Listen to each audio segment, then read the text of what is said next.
अरे बच्चों, कल हमारा प्रसंग चल रहा था।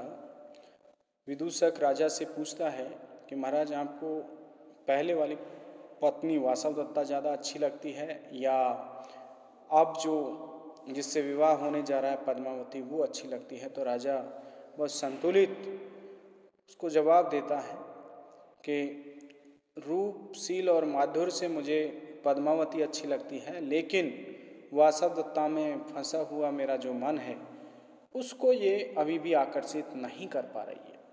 तो ये हमारा प्रसंग चल रहा था। तो वासवदत्ता यहाँ पर कहती है, भवतु भवतु, आत्मगतम अपने मन में कहती है, भवतु भवतु, अच्छा अच्छा, दत्तम वेतनम अस्य परिखेदस्य, इस परिखेद का, इस दुख का मुझे वेतन मिल गया है। अज्ञातवासो अपि अत्र बहुगुण संपद्यते, यहाँ पर अज्ञातवास में रहना भी मेरे लिए गुणकारी सिद्ध हुआ है। उसके बाद में देखिए, चेटी कहती है कि भर्तृ दारिके अदाक्षिण्य खलु भर्ता, कि राजकुमारी जो स्वामी हैं वो अदाक्षिण्य, वो दयालु नहीं है। तो पद्मावती कहती है, हला माँ माँ एवं, ऐसा मत कहो, ऐसा मत कहो, सदाक्षिण्य एवं आर्यपुत्र है।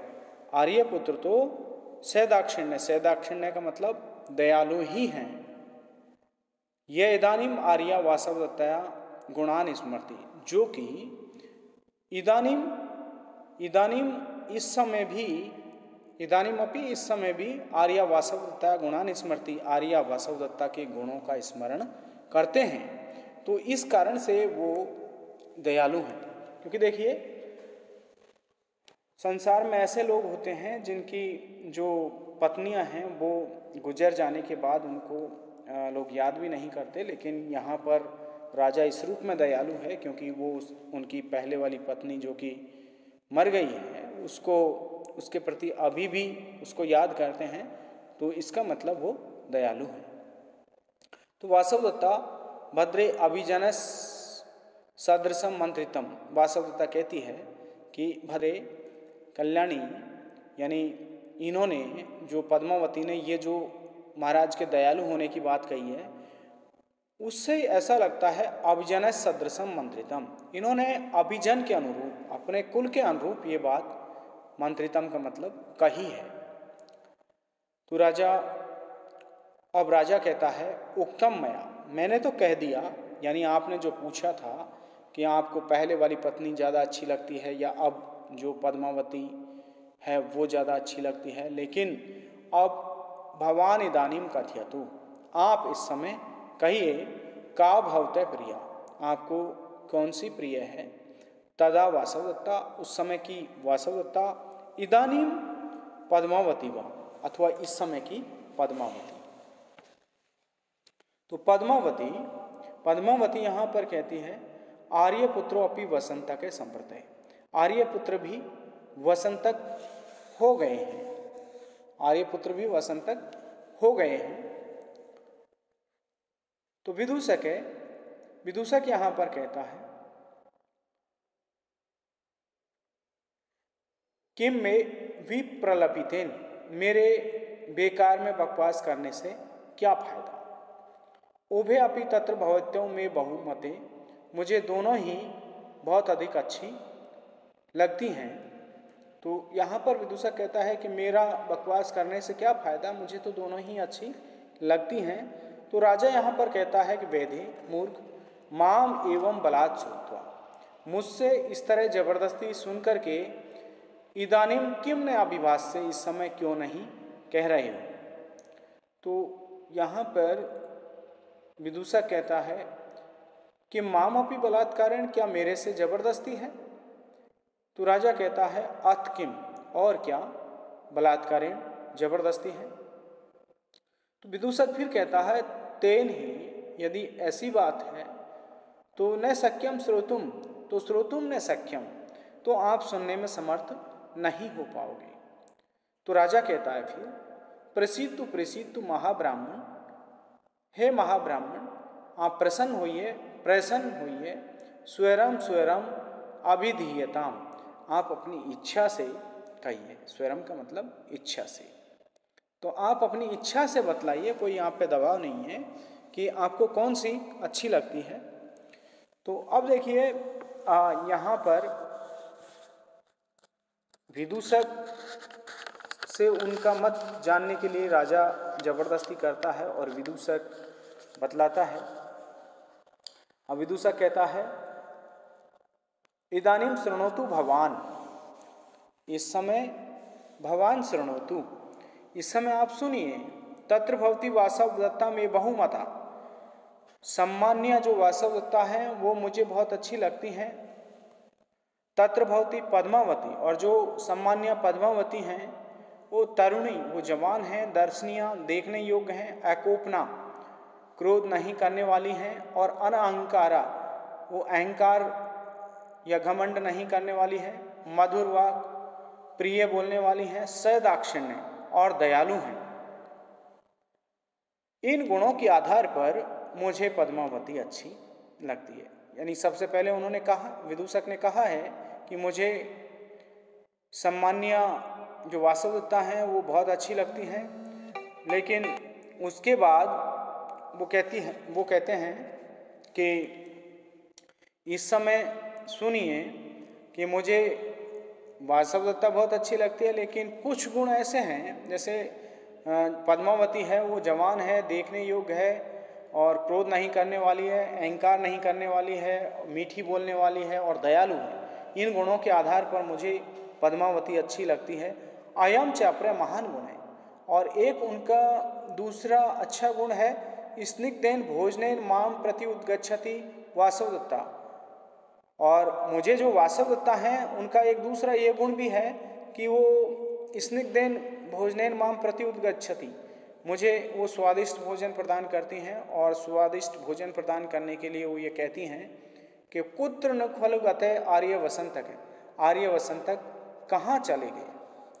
तो इस तरह से वासवदत्ता का ये दूसरा गुण भी है, वो मुझे वैसे ही बहुत प्रिय है, लेकिन एक दूसरी बात यह है कि वो स्वादिष्ट भोजन मुझे दिया करती थी, और उस भोजन को देने के लिए ये पुकारती थी कि आर्य वसंतक तुम कहाँ चले गए। तो इस कारण से भी मुझे वासवदत्ता अच्छी लगती है। जैसा संतुलित जवाब राजा उदयन के द्वारा विदूषक को दिया गया, उसी प्रकार से विदूषक ने भी यहाँ पर उसी तरह का बिल्कुल बैलेंस, संतुलित जवाब यहाँ पर दिया है। दोनों ही जो नाटक की नायिकाएं हैं, उन दोनों नायिकाओं की यहाँ पर प्रशंसा उसके मुंह से की गई है। तो अब देखिए वासवदत्ता कहती है, भावतु भावतु वसंतक स्मर इदानीम एताम। अब यहाँ पर वासवदत्ता को ये लगता है कि उसने पद्मावती की प्रशंसा भी की है, तो इसलिए अब वो वासवदत्ता क्योंकि वहाँ पर अवंतिका के वेश में है, तो वो कहती है कि अच्छा भावतु भावतु, अच्छा वसंतक, वसंतक को संबोधित करते हुए कहती है कि स्मर इदानीम एताम, एताम इदानीम स्मर, इदानीम एताम स्मर, इस समय आप इन्हीं को याद करो, यानी आप पद्मावती को ही याद करो। तो राजा कहता है भावतु भावतु वसंतक, अच्छा वसंतक, सर्वम एतत् काथिष्ये देव्यै वासवदत्तायै, इस सब को मैं देवी वासवदत्ता से काथिष्ये कह दूंगा। तो यहाँ पर विदूषक फिर कहता है, अविहा वासवदत्ता कुत्र वासवदत्ता चिरात खलु उपरता वासवदत्ता। अविहा, अरे वासवदत्ता कुत्र वासवदत्ता, वासवदत्ता कहाँ है।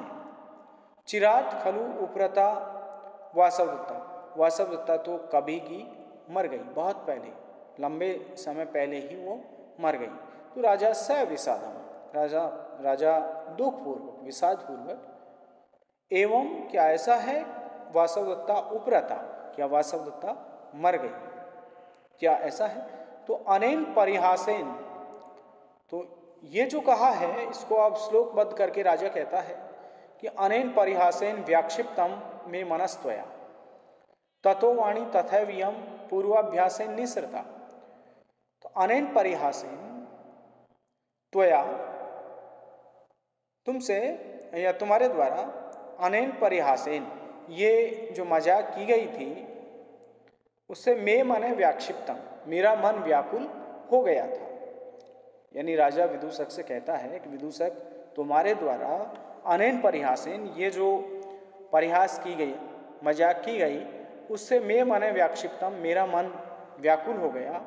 तथा पूर्वाभ्यासेन इयम वाणी तथैव निसृता, इसलिए पूर्वाभ्यासेन, पहले के अभ्यास के कारण से ही, इयम वाणी तथैव निसृता, ये वाणी इस रूप में निकल गई कि मैं देवी वासव दत्ता से ये सब कह दूंगा।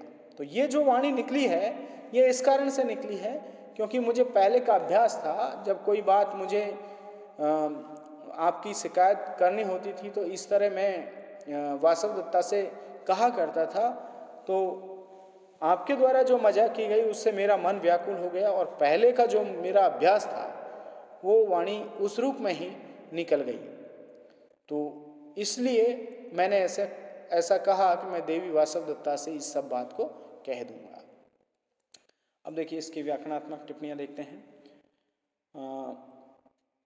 अज्ञात वास है, अज्ञात च असौ वास, इसमें कर्मधारय समास है। बहुगुणा, बहुर्गुणी यस्मिन से बहुगुणा, अदाक्षिण्य, नैदाक्षिण्य इति अदाक्षिण्य, ने तत्पुरुष समास है। और सैदाक्षिण्य, दाक्षिण्येन सहितम, इसमें अव्ययीभाव समास होगा। अभिजन, ये कुल का यहाँ पर जो तुलना की गई है उस तुलना के अर्थ में यहाँ पर देखिए तृतीय विभक्ति है और इसमें षष्ठी का प्रयोग हुआ है। अकोपना, न कोपना इति अकोपना, ने तत्पुरुष समास है। कुप धातु है, उससे युच प्रत्यय, अन प्रत्यय और टाप प्रत्यय। अनअहंकारा, अविद्यमाने अहंकार यशसा, जिसके अंतर्गत अहंकार विद्यमान नहीं है ऐसी वह बहुब्रीहि समास है। उपरता, उप उपसर्ग, रम धातु, तय प्रत्यय और टाप प्रत्यय। व्याक्षिप्तम, व्युपसर्ग, आंग उपसर्ग, छिप धातु और तय प्रत्यय, व्याक्षिप्तम। निसृता, निस उपसर्ग, श्री धातु और तय प्रत्यय और टाप प्रत्यय, निसृता। तो इस तरह से इसकी ये व्याकरणात्मक टिप्पणियां हैं। अब आगे देखते हैं।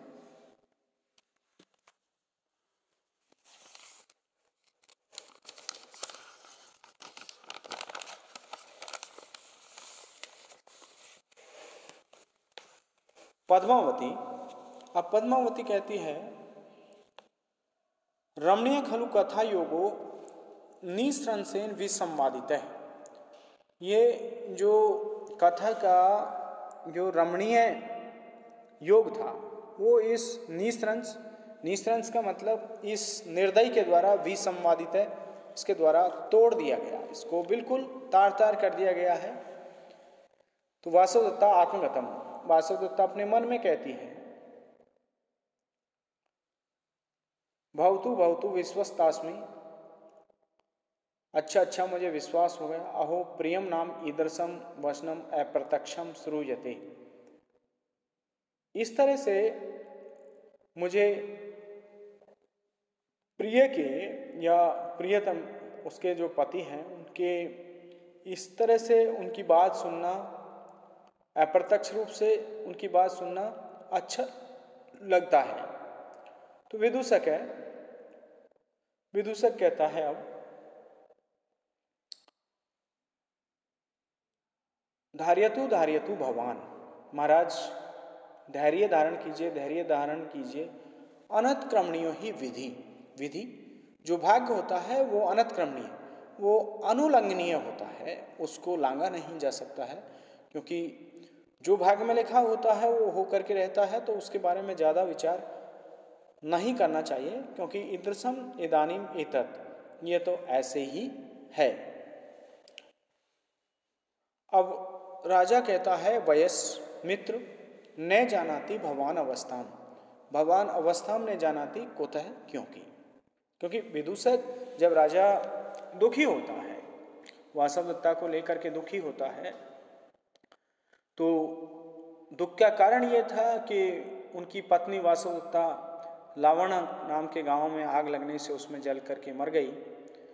तो अब राजा को जब वासवदत्ता शब्द सुनाई पड़ता है विदूषक के मुंह से, तो उनको वासवदत्ता की याद ताज़ा हो जाती है और इस कारण से वो राजा दुखी होता है। तो विदूषक ये कहता है कि महाराज आप दुखी मत होइए, क्योंकि जो भाग्य है वो अनतिक्रमणीय है, वो अनुलंघनीय है। क्योंकि भाग्य में जो लिखा होता है, अच्छा लिखा होता है तो अच्छा होता है, और बुरा लिखा है तो बुरा होता है। भाग्य में जो लिखा होता है वो हो करके रहता है। इसलिए आपको इस समय अधिक दुख नहीं करना चाहिए। तो राजा कहता है कि भाई ये बात ऐसी नहीं है, क्योंकि वयस मित्र न जानाति भवान अवस्थाम, आप अवस्था को नहीं जानते हो। अब कारण क्या है, कैसे नहीं जानते? कुतः, क्योंकि दुखम त्यक्तुम बद्ध मूलो अनुरागे स्मृत्वा स्मृत्वा याति दुखम नवत्वम यात्रा तु ऐसा यद विमुच्य इह वाष्पम प्राप्ता एनरणा याति बुद्धि प्रसादम। अब देखिए यहाँ पर राजा कहता है कि आप मेरी अवस्था को नहीं जानते, क्योंकि बद्ध मूल है अनुराग है। जो मूल से, मूल का मतलब जड़ और बद्ध का मतलब बंधा हुआ, तो जड़ से बंधा हुआ जो अनुराग है, प्रेम है, वो त्यक्तुम दुखम, उसको त्याग पाना अत्यंत कठिन है। अब देखिए यहाँ पर ये कहा गया है कि जो जड़ से बंधा हुआ प्रेम है उसको त्याग कर पाना अत्यंत कठिन है। जड़ से बंधे हुए से तात्पर्य यह है, जड़ से बंधे हुए से मतलब है गहरा जो प्रेम होता है उसको त्याग पाना अत्यंत कठिन होता है। और स्मृत्वा कठिन क्यों होता है? क्योंकि स्मृत्वा उसको याद कर करके दुखम नवत्वम याति, दुख नया हो जाता है। यात्रा तु ऐसा यद विमुच इह वाष्पम, यात्रा तु ऐसा इह, इस संसार में तो ऐसी यात्रा है, यात्रा का मतलब ऐसा चलन है कि वाष्पम विमुच, आंसुओं को छोड़ करके, आंसुओं को बहा करके, प्राप्ता एनरणा, लोग उऋण हो जाते हैं, और बुद्धि प्रसादम याति, और अपनी जो बुद्धि है उसको निर्मल कर लेते हैं, उसको साफ कर लेते हैं। देखिए यहाँ पर राजा विदूषक से कहता है कि विदूषक तुम मेरी अवस्था को नहीं जानते, क्योंकि मैं किस अवस्था से गुजर रहा हूँ। तो यहाँ पर वो राजा कहता है, अपनी व्यथा इस रूप में प्रकट करता है कि जो गहरा प्रेम होता है उसको त्याग पाना अत्यंत कठिन है, क्योंकि उसने जो वासवदत्ता से प्रेम किया था वो अत्यंत गहरा प्रेम था। क्योंकि उसने जब उसको वीणा बजाना सिखाया था तो उस समय उसको उससे प्रेम हो गया था, और प्रेम इतना हो गया कि उसने राजपाट सब कुछ भुला दिया था। इतना ही नहीं, उसका जो राज्य है वो शत्रुओं के द्वारा छीन लिया गया, लेकिन फिर भी राजा वासवदत्ता के प्रेम में डूबा रहा। तो मेरा जो प्रेम है वो इतना गहरा है कि उसको त्याग पाना अत्यंत कठिन है, और उसको जब मैं याद करता हूँ तो मेरा जो दुख है वो फिर से नया हो जाता है। और देखिए संसार में तो क्या चलन है, जैसे किसी व्यक्ति की प्रियतमा अथवा उसकी जो अर्धांगनी है वो मर जाती है, तो इस संसार में लोग क्या करते हैं कि विमुच यह वाष्पम, यहाँ पर लोग उसके लिए आंसू बहाते हैं, और वो ये समझते हैं कि मैंने इसके लिए आंसू बहा लिए तो मेरे प्रति जो इसका ऋण था वो ऋण मैंने चुका दिया।